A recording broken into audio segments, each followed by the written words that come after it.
చాలా మంది తో కూడా ఇలాంటి విషయాలనే జరిగిందా మీకు? ఆయనకి మీకు వచ్చిన మధ్య కాన్ఫ్లిక్ట్ ఏమిటి? అంటే ఆయనకి నాకు అంటానికి ఆయన పరిచయం లేదండి. ఓకే. ఆయన తీసిన సినిమా ఇది నేను ఇప్పటిదాకా చూడలేదు కూడా. Okay. So we are not connected in any real వే.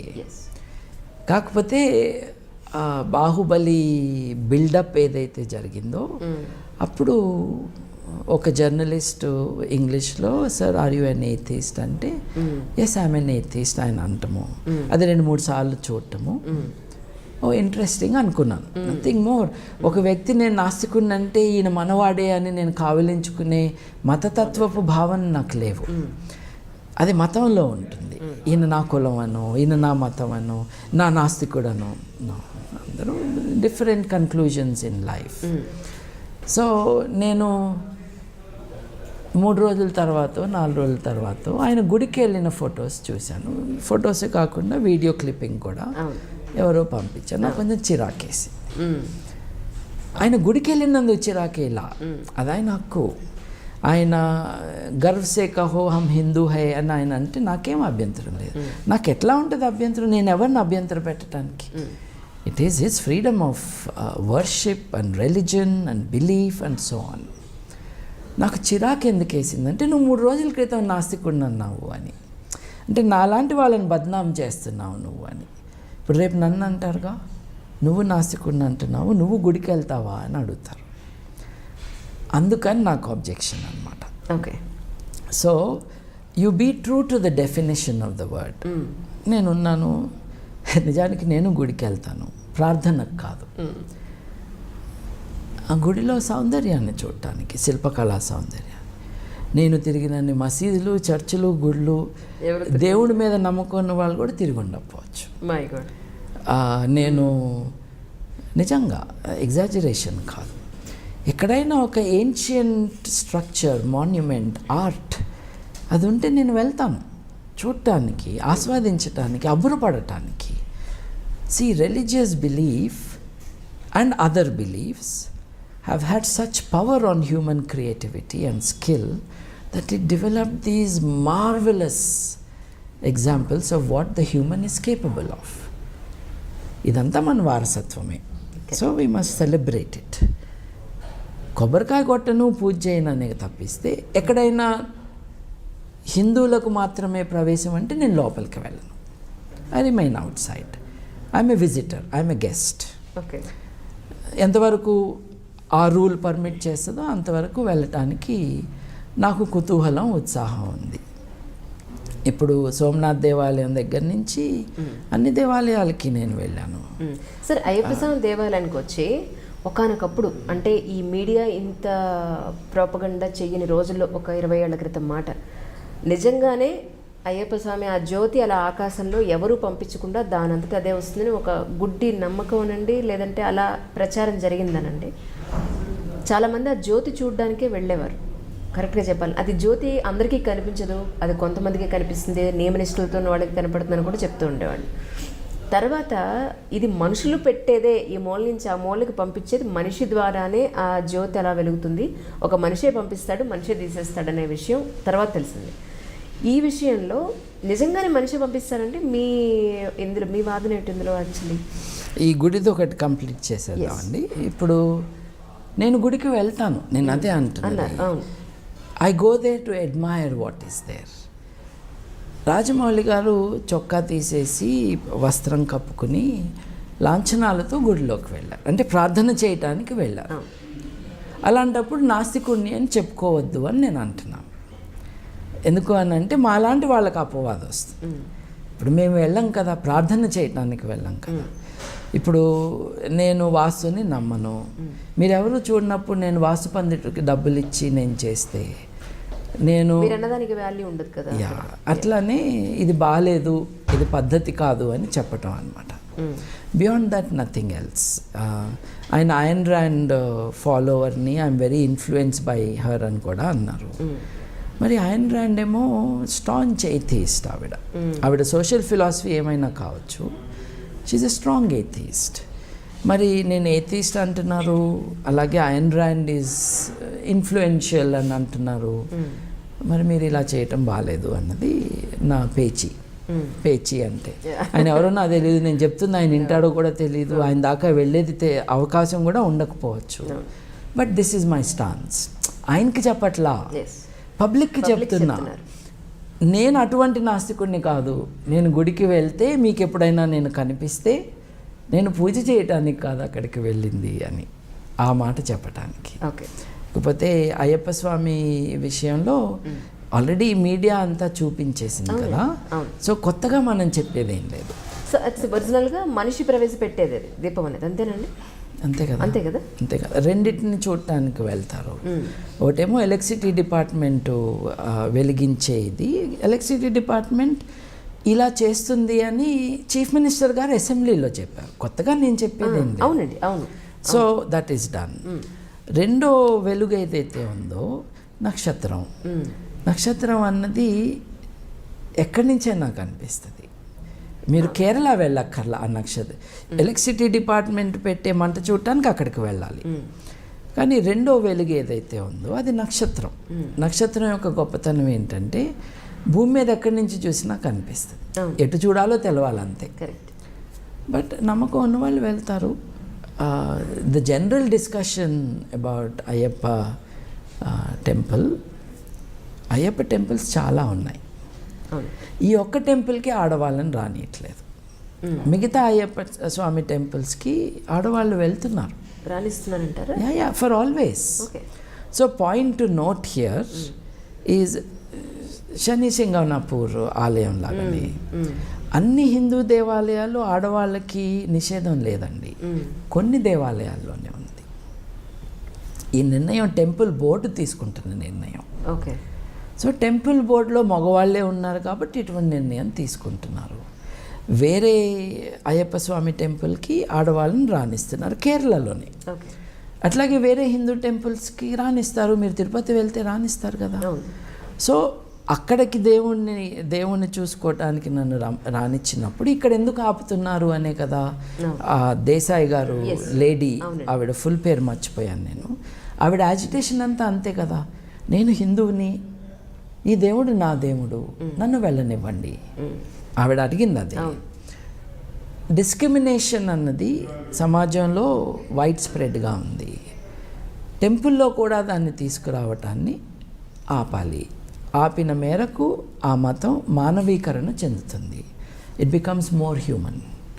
ఇప్పుడు పాత discriminatory, exploitative social structure, systems, values నుంచి మనం పైకి వెళ్తే పాత అన్ఎగ్జామిన్డ్ క్లెయిమ్స్ ఆఫ్ నాలెడ్జ్ నుండి examined and verified body of knowledge వైపుకు మనం వెళ్తే దట్ ఈస్ కాల్డ్ ప్రోగ్రెస్.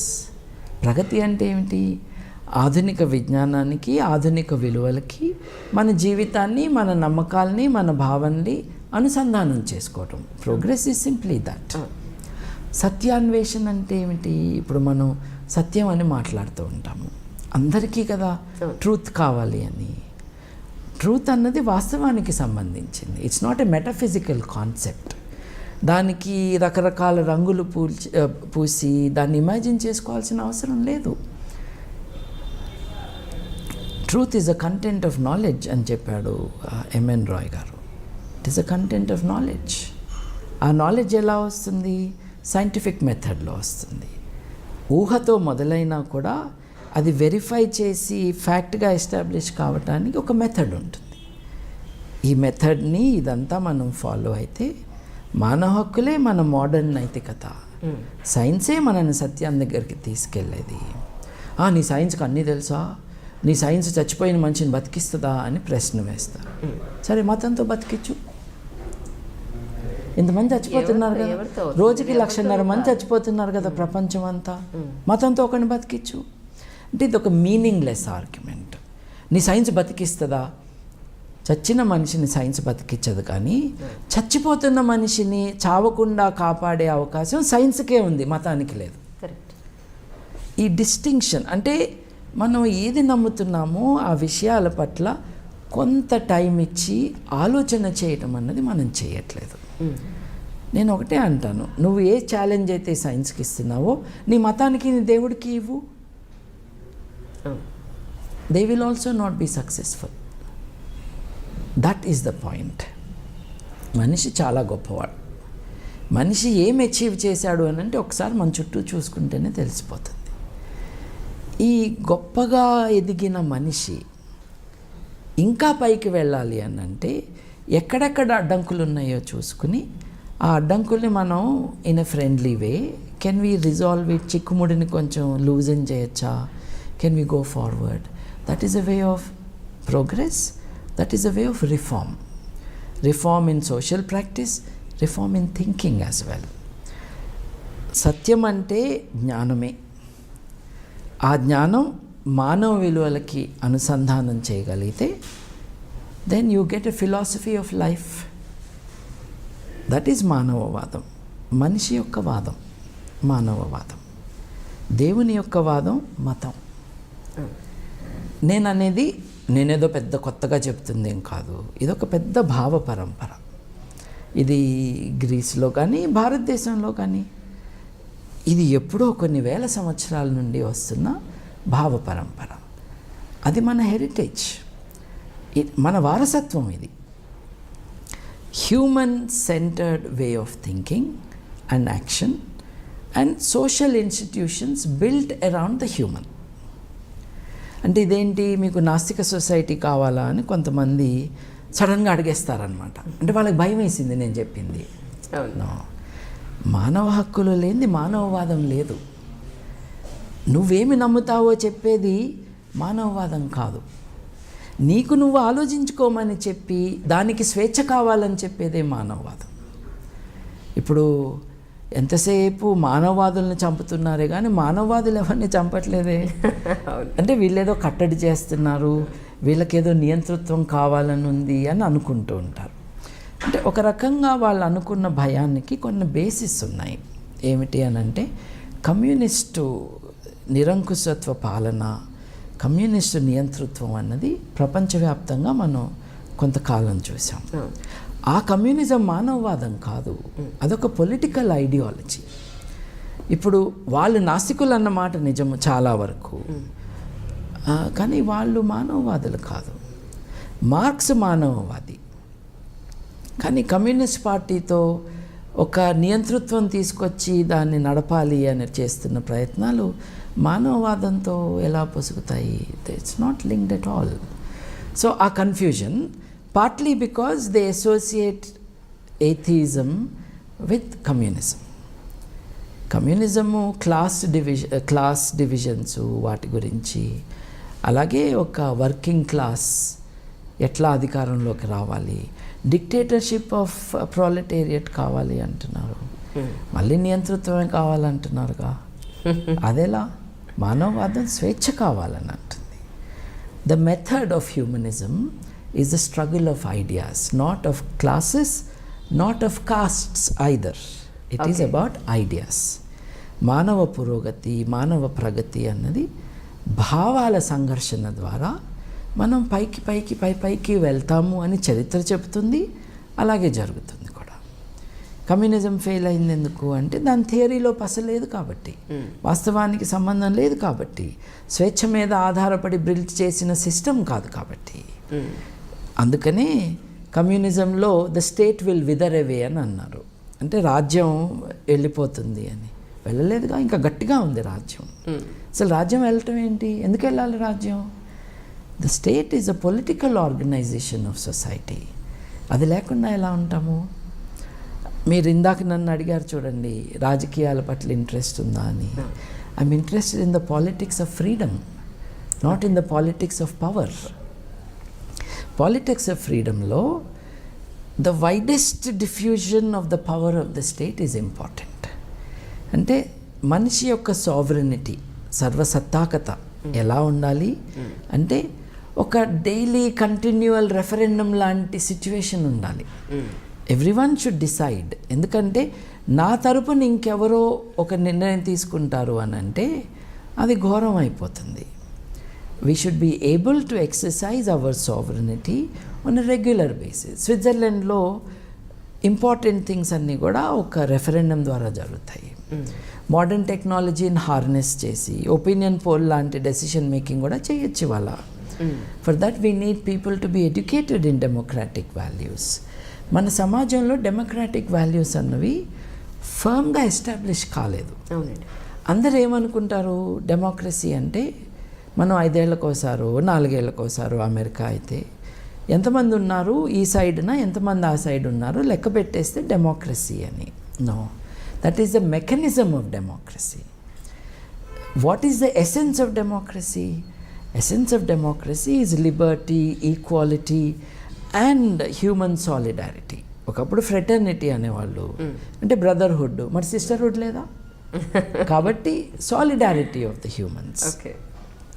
ఇదంతా కూడా ఒక ఫిలసాఫికల్ ఫ్రేమ్వర్క్లో ఫిట్ అయ్యే ఐడియాస్.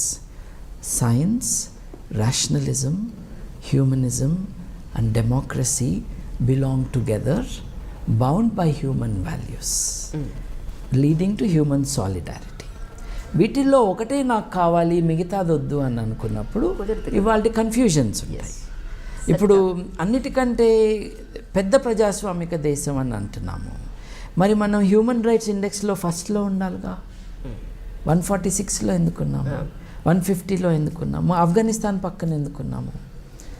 బికాస్ డెమోక్రాటిక్ కల్చర్ అన్నది ఎస్టాబ్లిష్ కాలేదు, అలాగే సైంటిఫిక్ కల్చర్ అన్నది ఎస్టాబ్లిష్ కాలేదు. చేయొచ్చు, వేరే దేశాలు చేసినాయి. ఒకప్పుడు భారతదేశంలో సైంటిఫిక్ కల్చర్ కొద్ది మందిలో మనం చూసాం. అది యూనివర్సల్గా చేస్తే మన దేశాన్ని ఎవరైనా ఆపగలరా? కరెక్ట్. ఇప్పుడు 134 కోట్ల మంది ఉన్నాము, వాళ్ళల్లో 65% మంది 35 ఏళ్ల కంటే చిన్నవాళ్ళు. అంటే ఈ దేశంలో 65-70 కోట్ల మంది బిలో 35 ఉన్నారు. They are the youth of the world, not of this country. వీళ్ళందరికీ ఆలోచన శక్తి ఇచ్చి, సైన్స్ ఇచ్చే స్ఫూర్తిని, జ్ఞానాన్ని ఇచ్చి, democratic values in a real spirit వాళ్ళకి ఇంట్రడ్యూస్ చేస్తే ఈ దేశాన్ని ఎవడూ ఆపలేడు. ఆ work is a renaissance work, పునర్వికాసం. ఈ పునర్వికాసంలో Indian society will rejuvenate itself, base itself on facts and dream of freedom and guarantee those freedoms by rights. Underpinning them is human values. ఈ విజన్ని develop చేయటానికే మానవవాదుల యొక్క కృషి. దాంట్లో అప్పుడప్పుడు ఒక ఆస్ట్రాలజర్తోనో ఒక వాస్తు, ఎందుకు అని అంటే దిస్ మేక్స్ గుడ్ టెలివిజన్. ఇప్పుడు నాకు బీపీ లేదు అన్న వ్యక్తిని నీకు ఉన్నది అని నిరూపించటం, it is drama on television. ఒక సెలబ్రిటీ అని అందరూ అనుకునే ఒక హై ప్రొఫైల్ జ్యోతిష్యుడు దండం పెట్టి నాకు జ్యోతిష్యం రాదు, నేను చెప్పేదంతా తప్పు అని, అప్పటి వరకు చెప్పినవన్నీ తప్పు అని నిరూపణ అయినాక తలొంచుకుని వెళ్ళిపోవటం అన్నది is a dazzling moment in the history of television in the world, not simply in Telugu land.